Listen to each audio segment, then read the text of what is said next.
दर्शक व नमस्कार, राजनीती न्यूज चॅनलमध्ये आपणा सर्वांचं स्वागत। मी सध्या आहे सोलापूर कृषी उत्पन्न बाजार समितीमध्ये।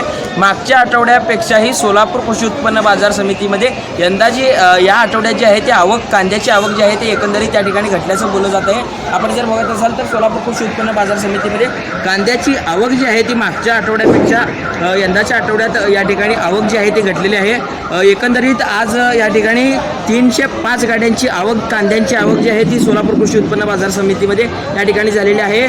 त्याचबरोबर मोठा कांदा जो आहे त्यामध्ये आपण जर बघितलं तर 2500 ते 3200 रुपये जो कांद्याला भाव जो आहे तो एकंदरीत आज निलावानंतर या ठिकाणी मिळाल्याचं सांगितलं जात आहे। त्याचबरोबर मुक्कल माल जे आहे त्यामध्ये आपण जर बघितलं गेलं तर 1500 ते 2200 रुपये कांद्याला भाव जो आहे तो या ठिकाणी एकंदरीत कृषी उत्पन्न बाजार समितीमध्ये मिळालेला आहे। गोल्टी कांदा जो आहे त्यामध्ये 600 ते 1200 रुपये भाव जो आहे तो या कांद्याला मिळालेला आहे। तरी लहान कांदा 200 ते 500 दराने या ठिकाणी कृषी उत्पन्न बाजार समितीमध्ये या ठिकाणी जो आहे तो कांद्याची या ठिकाणी विक्री जी आहे ती या ठिकाणी झाल्याचं एकंदरीत बोललं जात आहे। सोलापूर कृषी उत्पन्न बाजार समितीमध्ये मागच्या आठवड्यापेक्षा यंदाच्या आठवड्यात जे आहे कांद्याची आवक एकंदरीत घटली आहे।